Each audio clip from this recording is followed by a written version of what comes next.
Hey everybody, welcome back to an episode of 3 Count Super. I'm War Machine MJ. With Rodimus Prime. We're here today to talk about Monday Night Raw, but before we get into that, I want to talk a little backstage news.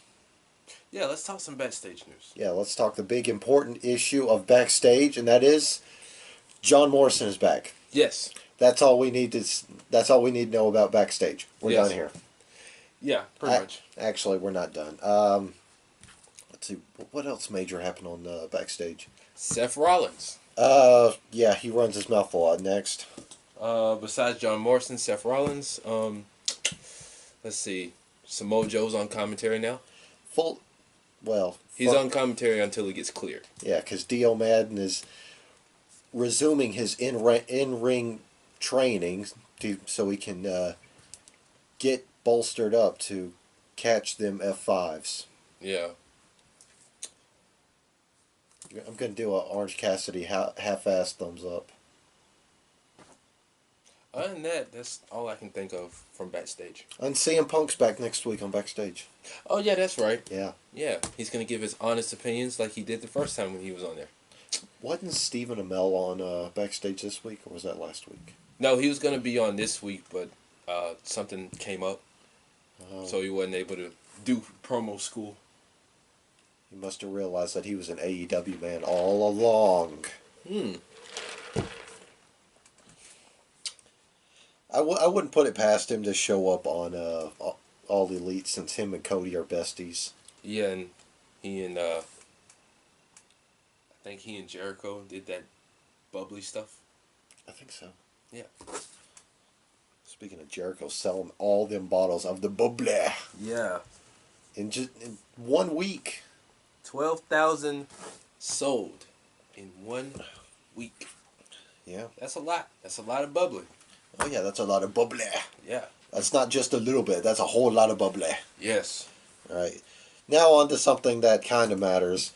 Monday Night Raw post-Survivor Series.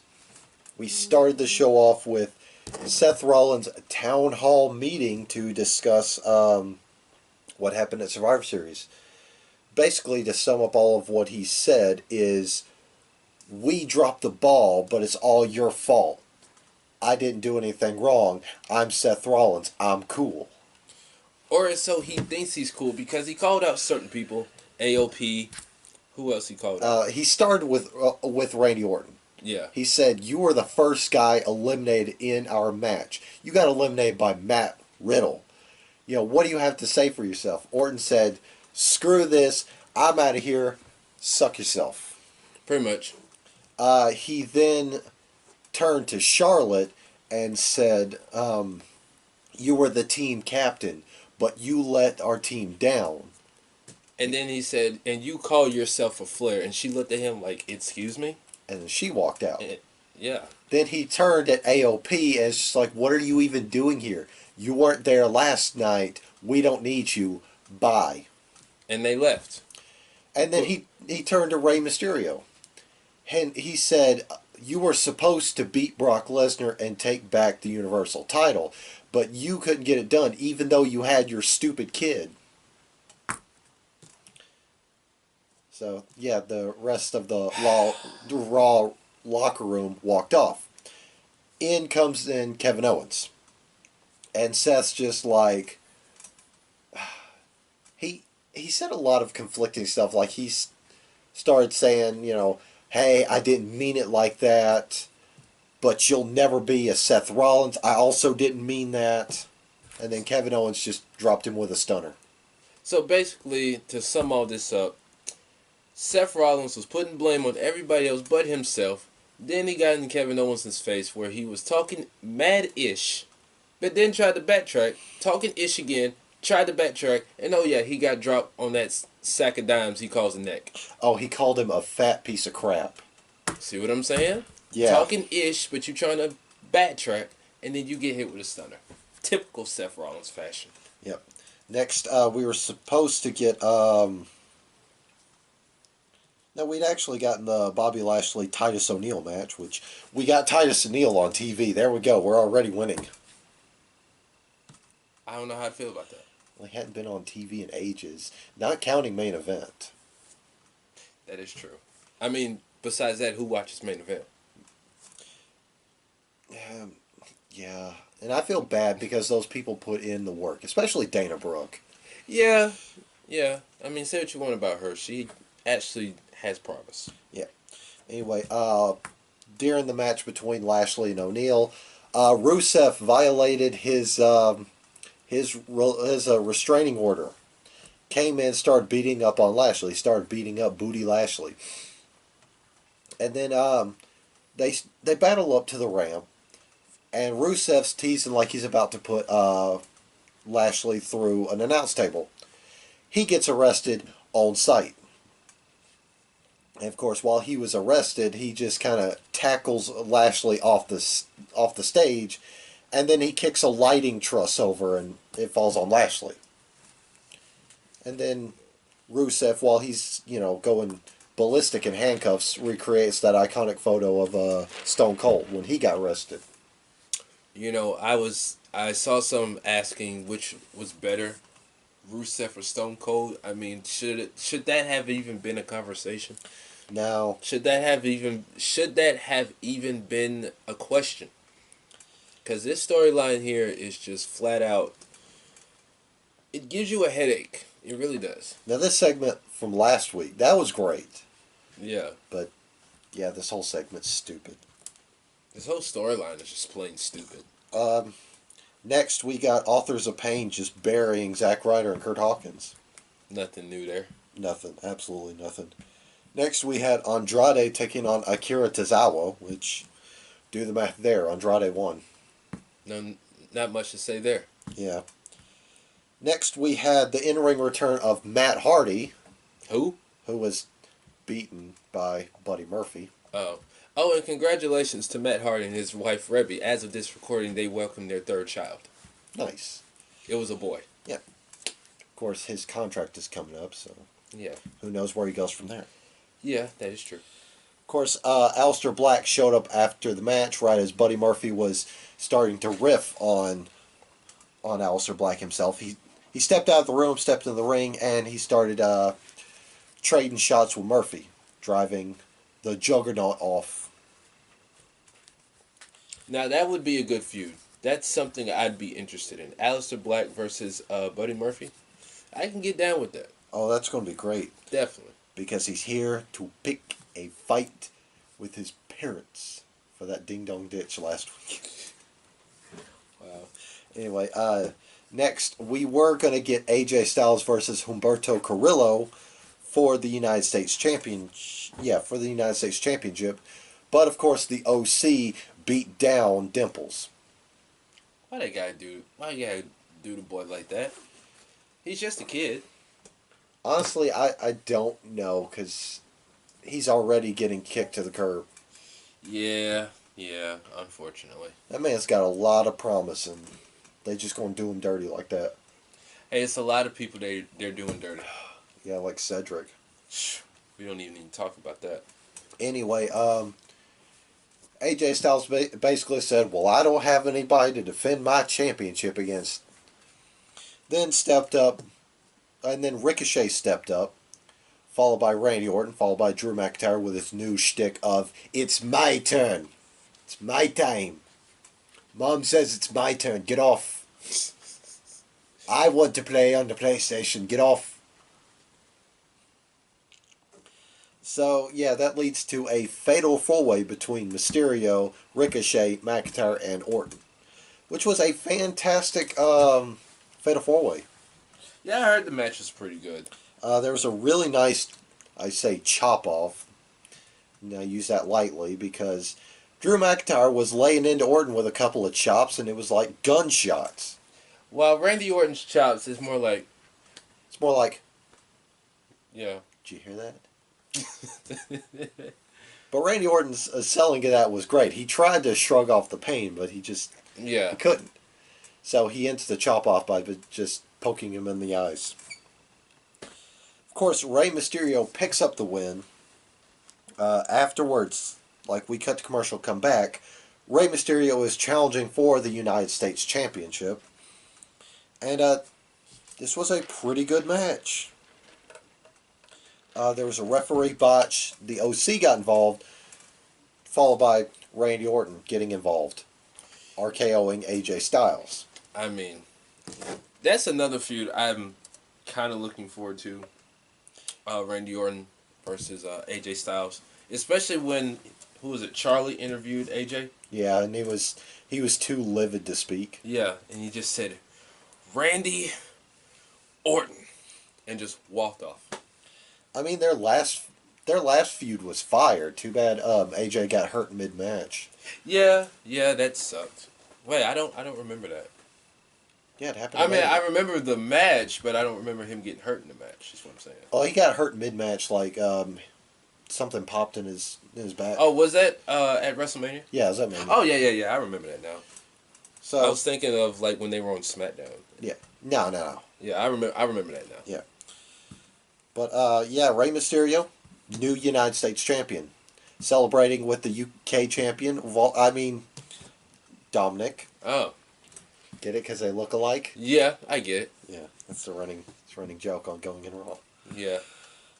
Next, there was Asuka taking on Charlotte because Asuka pulled some shenanigans during the Women's Survivor Series team match, spraying green mist in her eyes and getting Charlotte Flair eliminated. Yeah. It seems like that green mist has definitely come to use lately. Yeah. With Asuka. Speaking of which, that's how Asuka beat Charlotte last week on Raw. Yeah, I saw that. With green mist. Next, we had Eric Rowan taking on Kyle Roberts. The only interesting part of this story is that Kyle Roberts, before he was victimized, actually got a peek at what was inside of Eric Rowan's box. I'm still trying to figure out what's in the box, the cage thing, whatever he is. Or whatever it is, I'm sorry. Maybe it's a skunk. I'm still trying to figure out what's in it and why is he still trying to be made a thing. Listen, everybody needs a gimmick, man. We hadn't seen an animal gimmick in like ages since Scott Steiner came down with a tiger. For no reason. Jesus Christ. Anyway, in the main event, we got Kevin Owens taking on Seth Rollins. Towards the end, however, AOP came in, beat down Kevin Owens, but didn't lay a hand on Seth Rollins. Yeah. In fact, when Seth Rollins was getting ready to throw hands, AOP just kind of walked off. You know, I don't know if anybody has noticed, but it seems like every match that Seth Rollins has is always a screwy finish. You got to keep your top guys strong, brother. Yeah. I mean, that's what happened with Hogan. They were all screwy finishes. Yeah, but at least when he had the rematch, he actually pinned the person. It's like with Seth, it's like no matter what goes on, whether you like him or not, no matter how good the match is, it's always a screwy finish. And there's never no follow-up to that. No. Is it just me? No, you're completely right. Yeah. At least he lost cleanly at Crown Jewel. Yeah, he lost cleanly at Crown Jewel. Okay. He lost within the guidelines of the rules. He didn't exactly lose cleanly since it was a no disqualification, the last man standing. It was no disqualification, and it couldn't be stopped for no reason. Okay. See, he won within the context of the rules, but from a larger perspective, it's not exactly squeaky clean. Yeah. And that's another thing he talked about on backstage when he wrestled with the red lighting.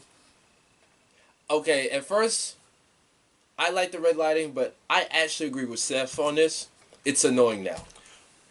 Oh no, I was pointing out why he thought the match stunk. Because of the red lighting. We say it stunk because of the finish. Well, that too.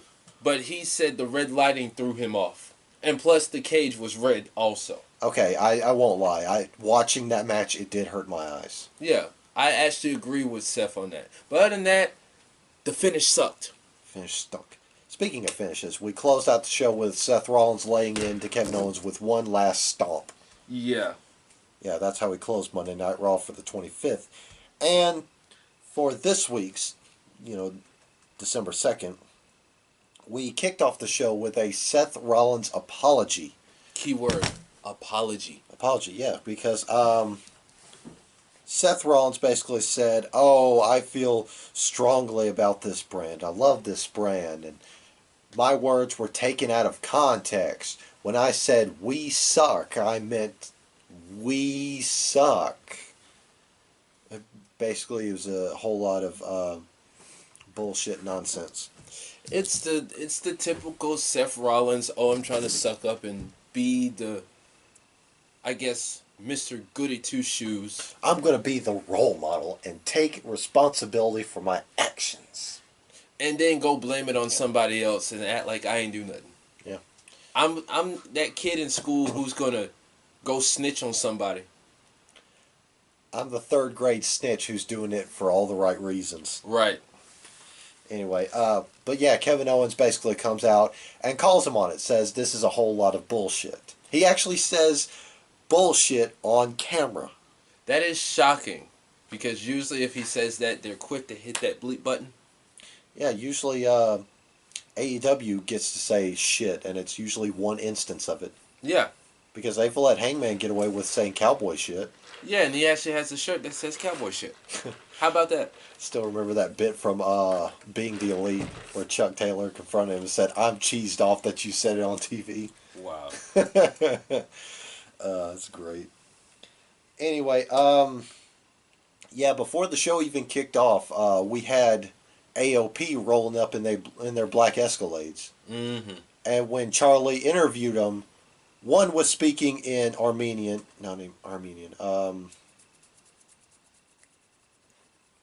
Albanian.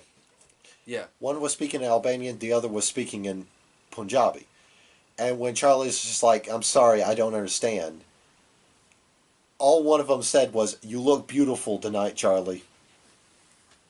So you know what? Keep having these guys speak in their language. It's cryptic, it's disturbing, and it's right up their alley. Yeah, and it makes sense too, because it sends a Dangerous vibe. a dangerous and disturbing vibe that we're gonna beat somebody up. Yeah. And you're not going to understand a single word of it. Exactly. Even these fists translate in a different language. Facts. Anyway, they came out speaking their respective tongues at both Seth Rollins and Kevin Owens. And Kevin Owens, no, it was Seth. Seth basically said, "Well, I don't understand what you're saying, but if you want to fight, we'll fight you right here, right now. I'm game if you are, Kevin." And Kev's like, "Yeah, you know what? I'm not game, because there are 3 scenarios where all 3 of you wind up beating my ass." And that's fact. Yeah. And AOP ended up laying hands on Kevin Owens. Yeah, after Seth Rollins walked off, and as he was walking up the ramp, AOP just kind of parted. So, yeah, AOP didn't lay hands yet. We cut to commercial, come back from commercial. Kevin Owens is still in the ring, ready to throw some hands. He says he's all taped up, he's ready for a fight. Out comes Lana, who takes up about 5 to 10 minutes of our time. Did she botch her promo this time? No, she didn't. Oh, okay. It was good, because every time she would start spewing from the mouth, Kevin Owens would just interrupt her. And it was just, "Oh my God, would you hurry up? Shut up." It's great. Love Kevin Owens. But yeah, it wound up being, I forgot what she said. I ignored it, because I was more focused on Kevin Owens and his geriatrics. Anyway, Booty Lashley answered Kevin Owens' fight. Mid-match, however, AOP beat up Kevin Owens, leading to the disqualification. And then afterwards, when Lashley and Lana were going to get interviewed, Rusev jumped in, super kicked Booty Lashley, and just kind of his reaction to this was great, because he just did "ha" or "bye." and tore off into the freaking crowd. It was amazing. He was over the top with it, as needed be. Yeah. So Um, I guess there is some excitement to this garbage of a storyline. yeah. Um, Lana and Lashley had security guards with them. Basically, they hired security since Lana had to get another restraining order for the state of Tennessee. Yeah, the security guards just stood by as Rusev climbed into the ring and beat down their client. Oh boy. Uh, yeah, Lashley was asking, "What the hell's wrong with you? You didn't do your job. What's going on?" One guy, and I don't know why he said this, he said, "I may be your security guard, but I'm also a WWE fan." Why? Why do you need to say that? That's a conflict of interest, dude. That makes no sense. You're not being paid as a fan. You're getting paid to be a security guard. What did you have? What does you having? What does you being a fan have to do with you being a security guard? That is stupid. It sounds stupid. It feels grossly out of place for this scene. Anyway, yeah, Bobby Lashley, or Booty Lashley, I should say, he shoulder shoved one of the security guards out of the way. And apparently these guys were also cops. So they arrest Bobby Lashley. And apparently whoever wrote this segment doesn't understand the subtleties of a person of character getting arrested in Tennessee.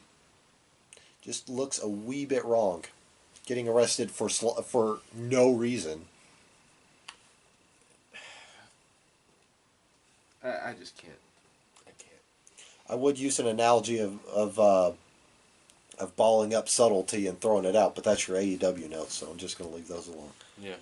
Anyway, Lana's yelling at one of the security officers, berating them. She slaps them, and then she gets arrested. That I can understand.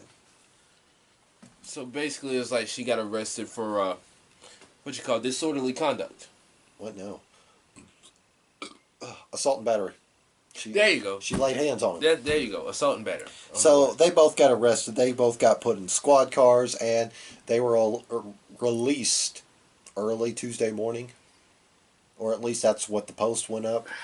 Who the hell cares? See, like I said, last week was really good. This week sucked. Again, It sucked. this whole thing sucks. It sucks. As Brian Alvarez would say. It sucks.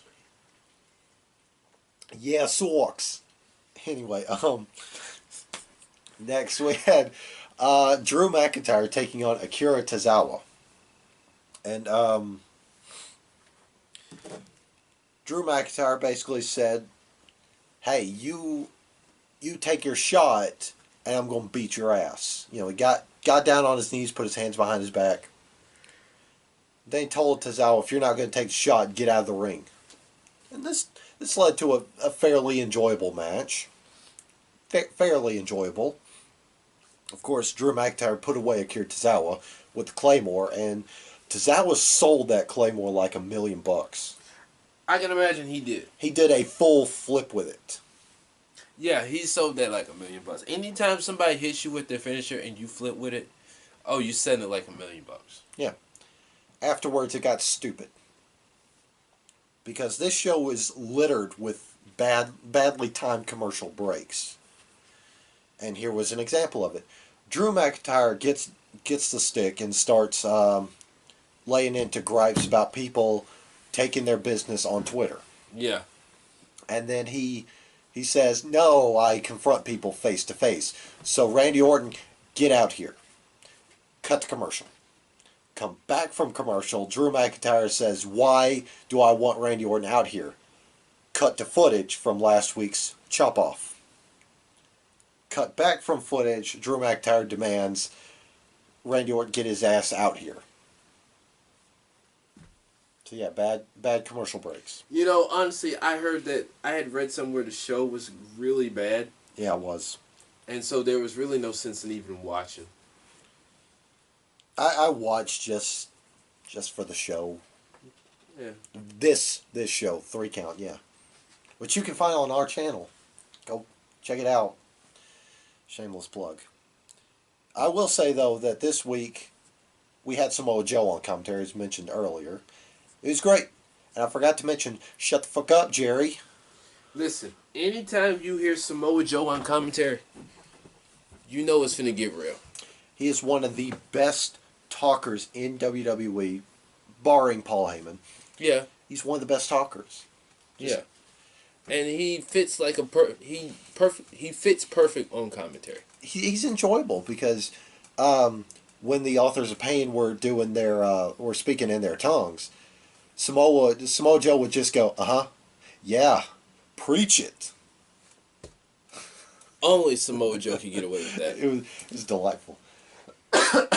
Anyway, Randy Orton. Sorry. Trying to get over a cold. Anyway, Randy Orton came out there, and him and McIntyre were going at it. I forget what all they said. It was just talk. The OC come out.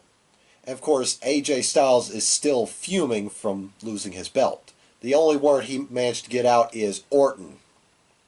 Of course, that led to Carl Anderson. Oh yeah, that is his name. I thought I mixed their names up. Anyway, Carl Anderson, Luke Gallows. They do the talking, and of course, Carl turns to AJ and goes, You mad? You mad? AJ's like, yeah, of course I'm mad. And Carl goes, yeah, see what you done?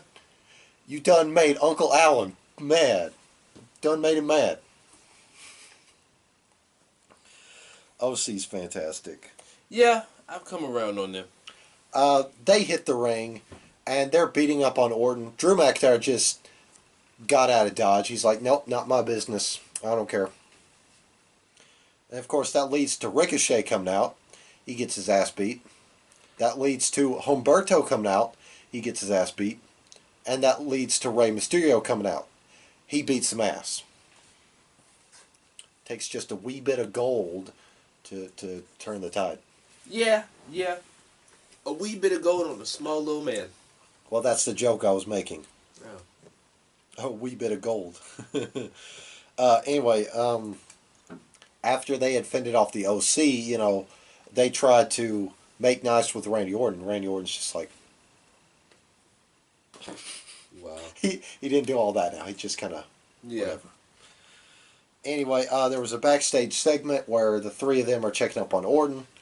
Orton's just like, while I appreciate your help, I don't need your help. Huh. Boom. I can't say the other word. I get what you were saying. I'm not going to say it either, but that's typical Randy Orton. I mean, you can say it. I just can't. Oh, I'm not going to say it. Okay. All right. Next, we had Aleister Black picking a fight with Tony Nese. Yeah, I heard Tony Nese lost. It was an okay match. Aleister Black put him away in short order. Yeah. Oh, and side note, Tony Nese and his wife recently welcomed their first child. So congratulations to them. Must be a premier child. Yeah.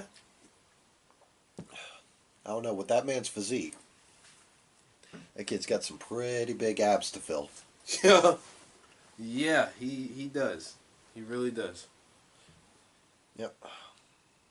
So, that's pretty much all that was. Yeah, after the match, Buddy Murphy, who was watching on the monitors again at that awkward angle. I hate when they do those angles because it looks like they're standing beside the TV. Why can't they put the camera behind the TV so that we know that there's somebody watching that match? Or the camera behind the person who's watching the TV. Oh, no. See, we got to have facial confirmation that it's that person watching the match. Oh, I get you. See, what I'm saying is, like, they have the match, cut backstage, have the camera peering over the TV, looking at that person watching the match, and then cut back to the match. It'd make a little bit more sense than having them stand at such a weird angle. I know it because again, it looks like they're actually standing beside the TV. Because if you looking at that weird angle, you're going to mess your eyes up. You're going to mess your neck up. Yeah. Anyway, after the match, Buddy Murphy tried to basically talk down Aleister Black, but to no avail. This isn't over between them. Apparently, Aleister Black takes Ding Dong Ditch very seriously. Very seriously.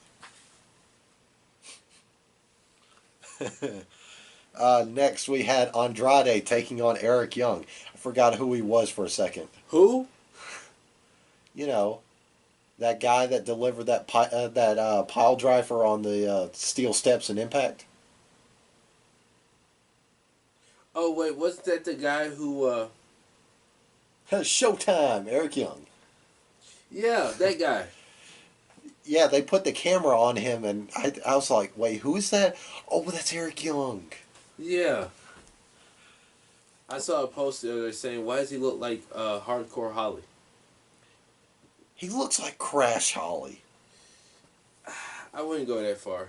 No, I would. Like, the shape of his face, his facial features, he looks like Crash Holly. You know, because Crash Holly had that dopey looking face. Yeah, like he was always going to whoop somebody. That he thought he was going to whoop somebody. Yeah, yeah. He's got that dopey looking face.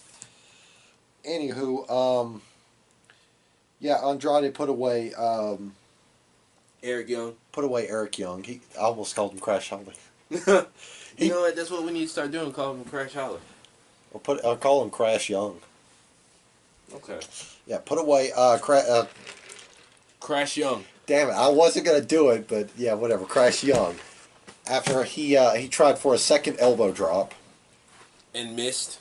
And missed, yeah. Afterwards, R-Truth came out with the entire 24/7 division hot on his tail. He had managed to hide out ringside next to Kyle Busch and damn, I forget who the old guy was. I heard Kyle Busch beat him though. Michael Waltrip, that's who it was. Who? What does he do? Apparently he's Kyle Busch's seatmate, whatever that is. I don't know NASCAR. If Malcolm were here, he could tell you all about NASCAR. Yeah, he's our NASCAR aficionado. Yeah, he's a carosexual. Yeah, he actually sits there and watches those cars go around the track for 6 hours. He gets a hard on for cars. Yeah.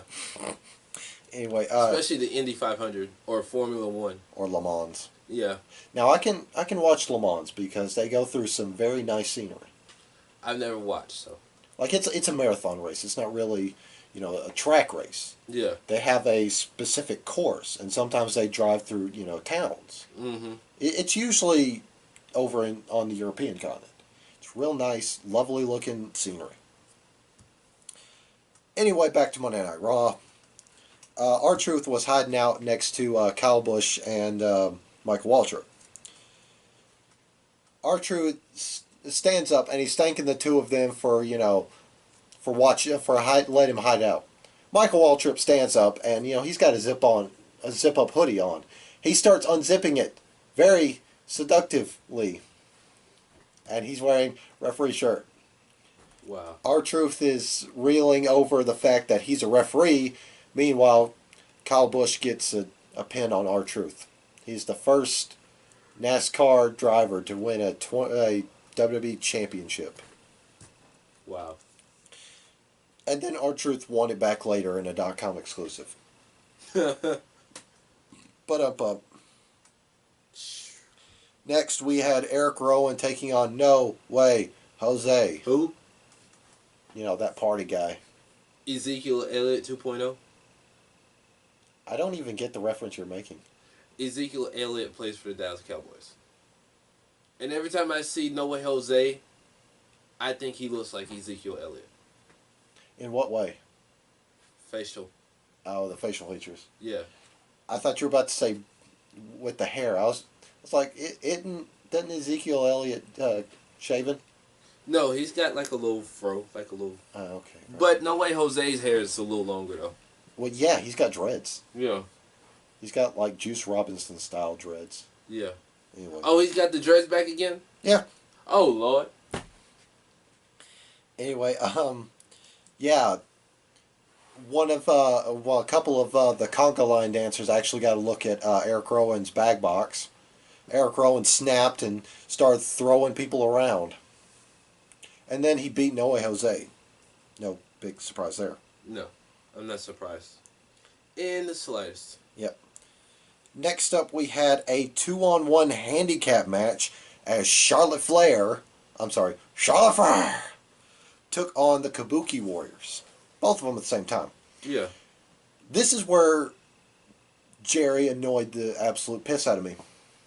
Because she was fighting the odds, 2-on-1. Yeah, I saw that. And every time Vic would ask or say something about Charlotte, Jerry would always pipe in, heritage. Blame it to that Flair heritage. Heritage, heritage, heritage, heritage. We get it. We get it.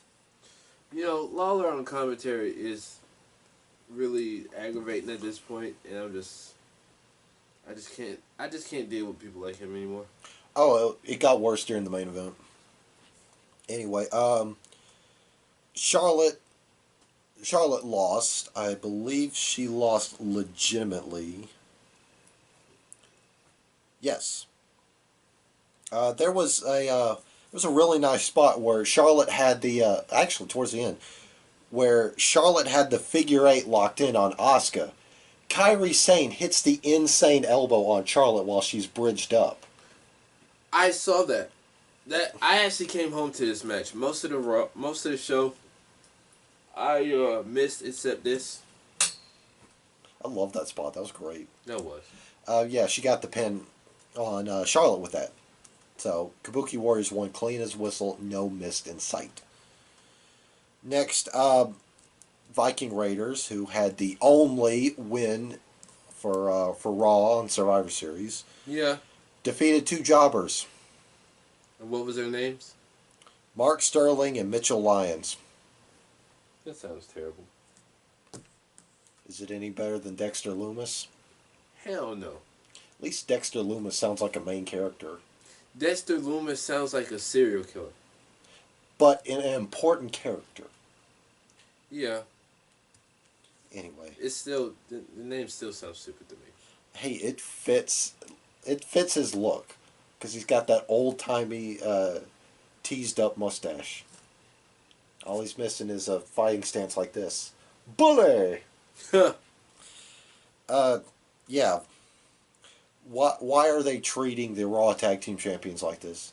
They've been beating jobbers for well over 2 months now. And practically I'm getting tired of it because it's the same old shtick every single week. These guys are much better than that. Look at their match against Forgotten Sons down in NXT. That was fantastic. They even drew the Forgotten Sons to a damn good match. And the last time they did that was that Triple Threat ladder match. Triple threat ladder match. What match is that? Forgotten Son. Yeah, it was Forgotten Sons versus Undisputed Era versus Street Profits for the vacant NXT titles. Oh yeah. I remember that. Yeah. Stretch a little bit. Keep going. Yeah, you look like you're about to fade. Yeah, I'm trying not to go to sleep. Yeah, I was trying not to fall asleep during AEW. Yeah. Anyway, and finally the main event, 6-man action as the OC took on United States Champion Rey Mysterio, Ricochet, and Humberto Carrillo. You mean they actually let Dimples wrestle? Yeah. That is shocking. Now I can sum all this matchup in one sentence. This is my favorite sentence I've ever heard. Look at Hot Carl do work. Wow. $5 on who said that. Lawler. Samoa Joe. Okay. Look at Hot Carl do work. Samoa Joe can do no wrong. Yeah. Put it that way. He can do no wrong. I mean, he fosters dogs, for Christ's sakes. This man cannot do any wrong right now. I mean, it's Samoa Joe, for God's sakes. But no, the part I was talking about where Lawler got worse was Vic was asking Lawler, if you're Rey Mysterio, how do you feel about having these two young bucks, using the phrase, not the names. Anyway, having these two young guys team with you. After the fourth time Vic had asked this, Jerry finally said something. What'd he say? I just think about all the ways I could lose. I mean, that sounds like a sound strategy, but it took 4 times for this man to finally respond to it. I can't stand Lawler on commentary. Honestly, right now, I don't know who's worse right now on commentary. Jerry with his lackadaisical flip-flop commentary, or JR's salty boy heel commentary. Not heel, but salty boy commentary. I'll take Lawler. Really? At least I can tolerate Jim Ross. Yeah, okay. I mean, I feel like he gives you a reason to tolerate him. Jerry Lawler just does it to him. Whatever he says is to the point where it's annoying now. Well, the thing that killed me was during this entire episode, he flip-flopped between being a face commentator or a heel commentator. Which one are you? Because he would sympathize with Seth Rollins. Like all this bullshit, he'd be like, "Oh, Seth, we forgive you," blah blah blah blah. Yeah.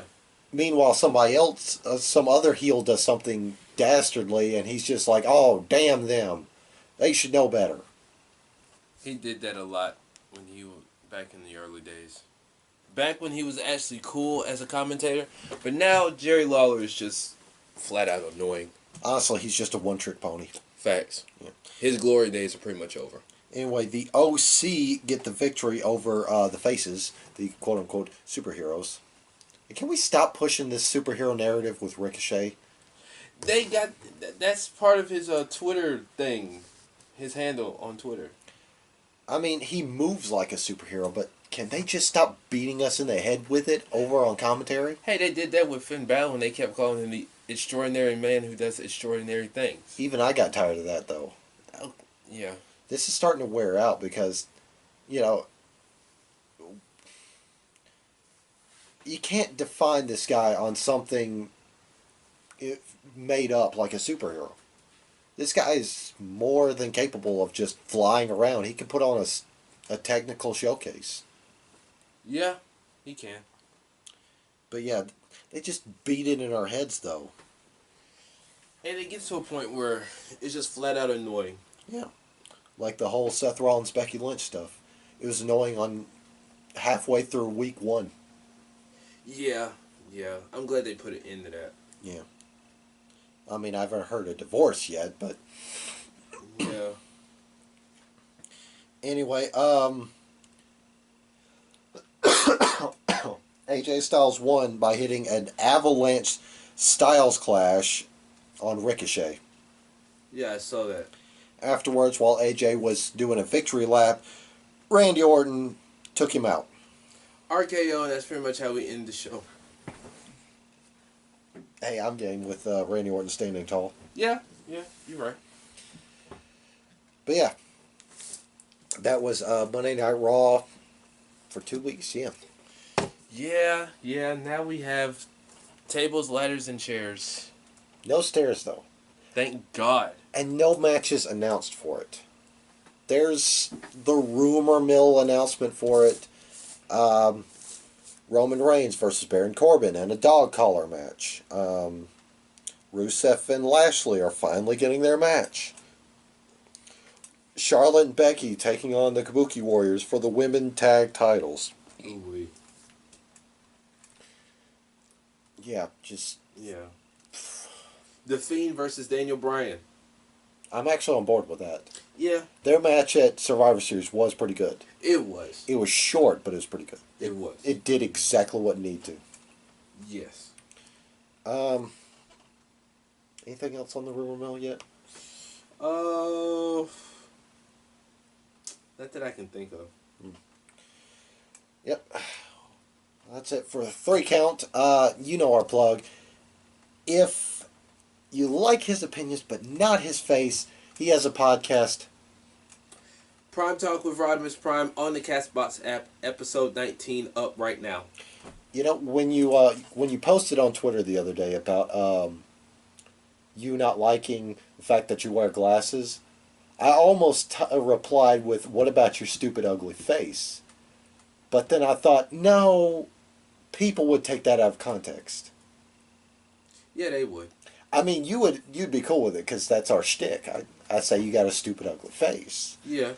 but other people would take it out of context. So I'm like, no, let's not do that. I don't want to come on fire, and then suddenly tell people, well, look at me, I'm richer than you. Let's compare bank accounts.